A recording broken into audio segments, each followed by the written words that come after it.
আজকে আমার আলোচ্য বিষয় same word used as different parts of speech. আমরা দেখে থাকি অনেক সময় একই শব্দ বিভিন্ন পার্ট অফ স্পিচ হিসাবে ব্যবহৃত হয়। তো এরকম কিছু গুরুত্বপূর্ণ শব্দের ব্যবহার আমরা আজকে দেখব। প্রথমে আমরা এবাব শব্দটির ব্যবহার দেখব। শব্দটি অ্যাডভার্ব হিসাবে ব্যবহৃত হতে পারে, যেমন দ্য হেভেন্স আর এবাব, স্বর্গ উপরে। উপরে এখানে এবাব শব্দটি একটি স্থানকে ইন্ডিকেট করছে। শব্দটি শেষে একা বসছে, কোনো নাউন ছাড়া। যেহেতু একটি স্থানকে নির্দেশ করছে, এই এবাব শব্দটি অ্যাডভার্ব হিসেবে ব্যবহৃত হয়েছে। আবার এই একই এবাব শব্দটি যখন নাউনের আগে বসে নাউনকে কোয়ালিফাই করে তখন সেটি অ্যাডজেক্টিভ হয়, যেমন অ্যানালাইজ দ্য এবাব সেন্টেন্স, উপরের বাক্যটি অ্যানালাইজ করো। তো উপরের বাক্যটি এখানে সেন্টেন্স সম্পর্কে এবাব শব্দটি একটি অতিরিক্ত তথ্য প্রদান করছে। এই এবাব শব্দটি সেন্টেন্স শব্দটিকে, এই নাউনটিকে কোয়ালিফাই করছে, তাই এটি একটি অ্যাডজেক্টিভ। আমরা জানি এবাব শব্দটি আবার নাউন রূপেও ব্যবহৃত হতে পারে, যেমন আওয়ার ব্লেসিংস কাম ফ্রম এবাব। এখানে যেহেতু ফ্রম একটা প্রেপোজিশন আর প্রেপোজিশনের পরে এবাব বসছে, তাই এবাব শব্দটি একটি নাউন হয়ে গেছে। তো আমরা জানি প্রেপোজিশনের পরে নাউন বসে, এবাব এই বাক্যটিতে নাউন রূপে ব্যবহৃত হয়েছে। এরপরে আমরা অল এর ব্যবহার দেখব। অল অনেক সময় নাউন রূপে ব্যবহৃত হতে পারে, যেমন he lost his all in speculation. তো এখানে হিজ এর পরে অল বসছে।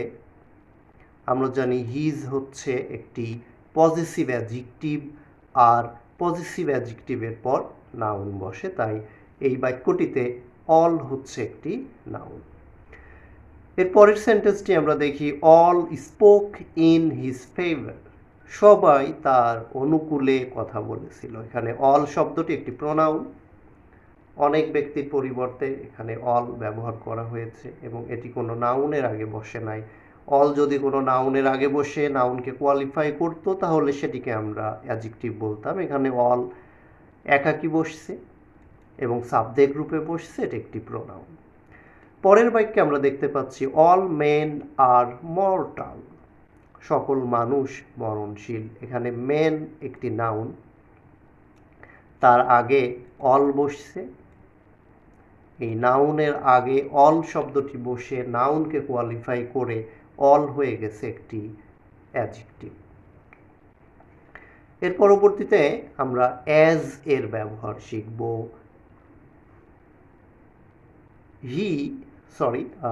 We walked as fast as we could, আমরা যত তাড়াতাড়ি পেরেছিলাম হেঁটেছিলাম। তো প্রথম যে অ্যাজটি এখানে আছে, এটি ফাস্ট এই শব্দটাকে মডিফাই করছে। আমরা জানি এফএএসটি ফাস্ট শব্দটি এখানে অ্যাডভার্ব রূপে ব্যবহৃত হয়েছে। তো অ্যাডভার্বের আগে বসে অ্যাজ শব্দটি আরেকটি অ্যাডভার্বকে মডিফাই করছে। তো কোনো শব্দ যদি অ্যাডভার্বকে মডিফাই করে তাহলে সেটি নিজেও একটা অ্যাডভার্ব হয়। এই বাক্যতে প্রথম যে অ্যাজ, এটি একটি অ্যাডভার্ব, তবে পরবর্তী অ্যাজটি কনজাংশন রূপে বসছে, যেহেতু এটি দুইটা ক্লজকে সংযুক্ত করছে। এর পরের লাইনে অ্যাজ ব্যবহৃত হয়েছে কনজাংশন হিসাবে, as he was poor I helped him. এখানে অ্যাজ দ্বারা দুইটা ক্লজকে সংযুক্ত করা হয়েছে। অ্যাজ অনেক সময় রিলেটিভ প্রোনাউন হিসাবে ব্যবহৃত হতে পারে। এটি একটি ব্যতিক্রম এক্সাম্পল, যেমন she likes the same colour as I do. এখানে অ্যাজ দ্বারা আসলে পূর্ববর্তী যে নাউন কালার, এটাকে বোঝানো হয়েছে। তো কোনো প্রোনাউন দ্বারা যদি পূর্ববর্তী নাউন বা প্রোনাউনকে বোঝায়, অর্থাৎ কোনো প্রোনাউনের যদি অ্যান্টিসিডেন্ট থাকে, তখন সেই প্রোনাউনটাকে আমরা রিলেটিভ প্রোনাউন বলি। এখানে অ্যাজ হচ্ছে একটি রিলেটিভ প্রোনাউন। এরপর আমরা বোথ এর ব্যবহার দেখব। বোথ শব্দটি অ্যাডজেক্টিভ রূপে ব্যবহৃত হতে পারে, প্রোনাউন হিসাবে, আবার কনজাংশন হিসাবে। তো প্রথমে আমরা অ্যাডজেক্টিভ রূপে বোথ এর ব্যবহার দেখব। You can't have it both ways. এখানে বোথ শব্দটি ওয়েস নাউনটির আগে বসে নাউনকে কোয়ালিফাই করলো। যেহেতু নাউনকে কোয়ালিফাই করেছে, এটি একটি adjective. Both of them are dead. এখানে বোথ প্রোনাউন হিসাবে ব্যবহৃত হয়েছে, সাবজেক্ট রূপে বসছে, এটি একটি প্রোনাউন। বোথ অনেক সময় কনজাংশন রূপে ব্যবহৃত হতে পারে, এই যে বোথ ডট ডট অ্যান্ড এই স্ট্রাকচারে লেখা হয়। তো both the cashier and the accountant are Muslims. Either এটি প্রোনাউন হতে পারে, আস্ক আইদার অফ দেম, এখানে আইদার প্রোনাউন রূপে ব্যবহৃত হয়েছে। কিন্তু আইদার শব্দটি যদি নাউনের ঠিক আগে পাশাপাশি এভাবে বসে দিয়ে either bat is good enough. তো এখানে ব্যাট একটি নাউন, তার ঠিক আগেই আমরা আইদার শব্দটি ব্যবহার করেছি। নাউনের আগে বসে আইদার এটি অ্যাডজেক্টিভের কাজ করছে, এটা নাউনকে কোয়ালিফাই করছে। আইদার শব্দটি আবার কনজাংশন হতে পারে। এখানে আমরা জানি আইদার ডট ডট অর একটা স্ট্রাকচার আছে, সেই স্ট্রাকচার অনুযায়ী এখানে দেখতে পাচ্ছি আইদার শব্দটি একটি conjunction. You must either walk or stop. Enough, enough শব্দটি আমরা দেখি যে অ্যাডজেক্টিভ রূপেও বসতে পারে, আবার অ্যাডভার্ব হিসাবেও বসতে পারে। আই হ্যাভ ইনাফ মানে আমার যথেষ্ট টাকা আছে। এখানে ইনাফ শব্দটি নাউনের আগে বসে নাউনকে কোয়ালিফাই করছে, তাই এটি একটি অ্যাডজেক্টিভ। এবং আমরা ইনাফ সম্পর্কে জানি যে ইনাফ সাধারণত নাউনের আগে বসে, এবং যখন নাউনের আগে বসে এটি অ্যাডজেক্টিভ হয়। আর ইনাফ যখন অ্যাডজেক্টিভের পরে বসে এবং অ্যাডজেক্টিভের পরে বসে অ্যাডজেক্টিভকে মডিফাই করে, তখন সেটি হয়ে যায় অ্যাডভার্ব। যেমন হি ইজ ওয়াইজ ইনাফ। তো এখানে ইনাফ শব্দটি ওয়াইজ শব্দটিকে মডিফাই করছে। ওয়াইজ একটা অ্যাডজেক্টিভ, অ্যাডজেক্টিভকে মডিফাই করার কারণে ইনাফ একটি অ্যাডভার্ব। এরপর আমরা মাচ এর ব্যবহার দেখব। He doesn't have much knowledge about computer. তো এখানে মাচ শব্দটি নলেজ এই নাউনটির আগে বসে নাউনকে কোয়ালিফাই করছে। যেহেতু মাচ শব্দটি নাউনকে কোয়ালিফাই করছে, শব্দটি একটি অ্যাডজেক্টিভ। আবার মাচ অ্যাডভার্ব রূপে ব্যবহৃত হতে পারে, যেমন he earns much but spends little. সে অনেক আয় করে কিন্তু কম ব্যয় করে।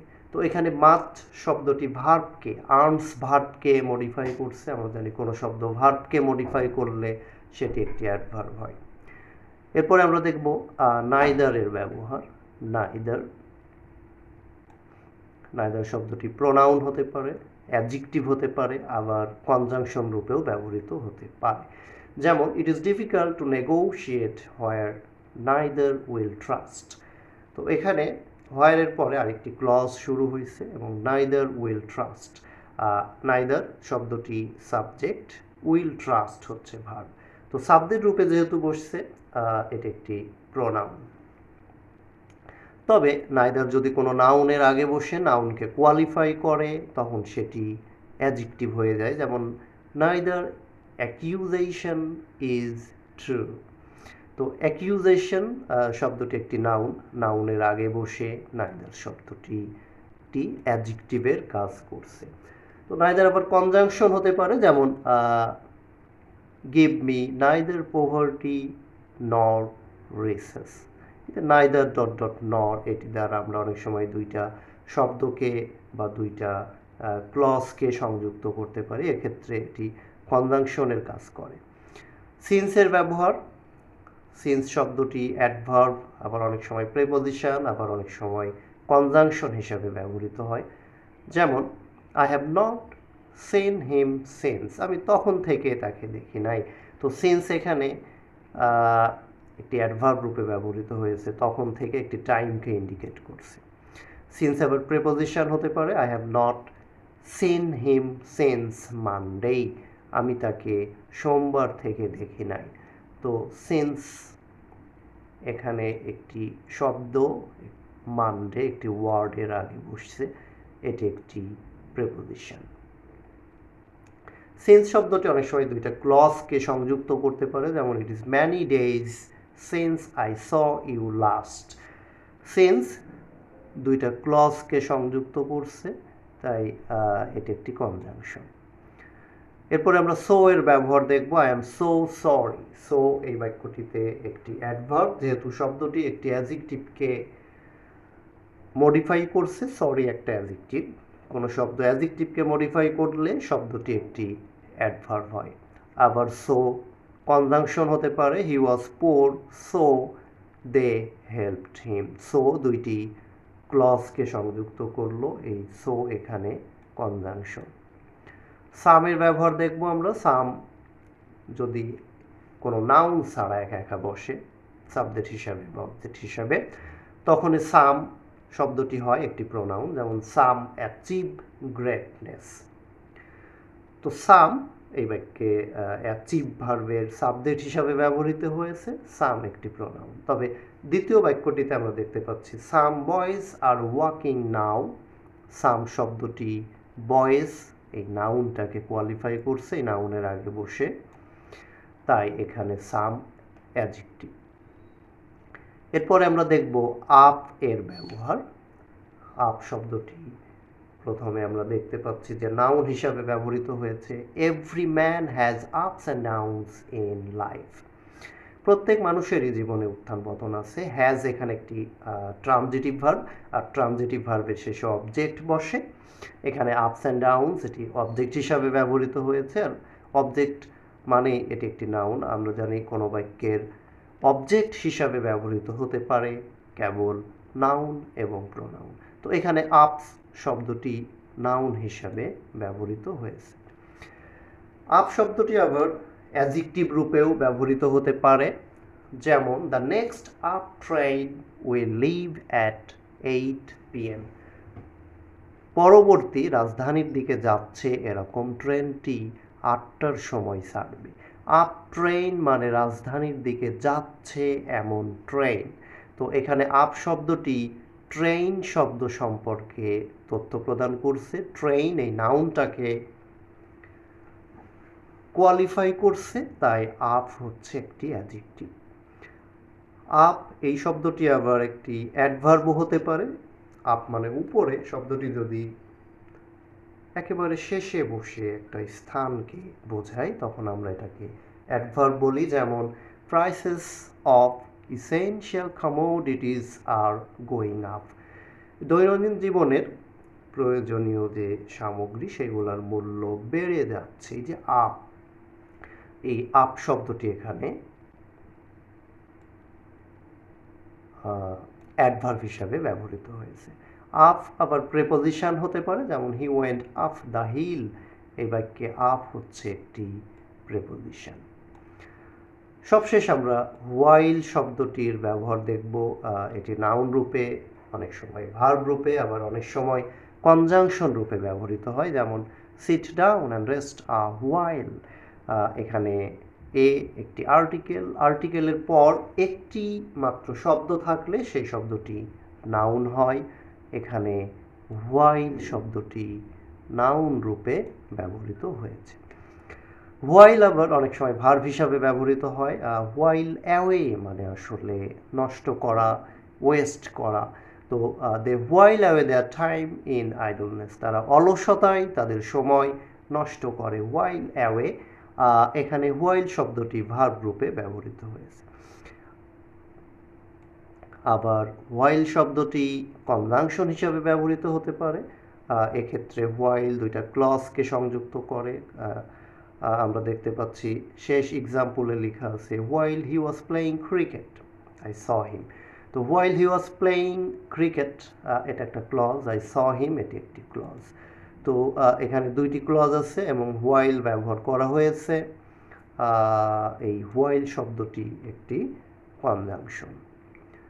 তো আজকে আমরা বেশ কিছু গুরুত্বপূর্ণ শব্দের ব্যবহার দেখলাম, যে শব্দগুলো বিভিন্ন পার্ট অফ স্পিচ হিসাবে ব্যবহৃত হতে পারে। তো ভিউয়ার্স, আপনারা এই বিষয়গুলো সম্পর্কে একটু ধারণা নেবেন। পার্ট অফ স্পিচ আসলে খুবই গুরুত্বপূর্ণ। এই শব্দের যে ব্যবহার, একই শব্দ অনেক সময় বিভিন্নভাবে বিভিন্ন পার্ট অফ স্পিচ হিসাবে ব্যবহৃত হতে পারে, সেটি আমি দেখালাম। তো আজকে এই পর্যন্ত। সকলকে ধন্যবাদ।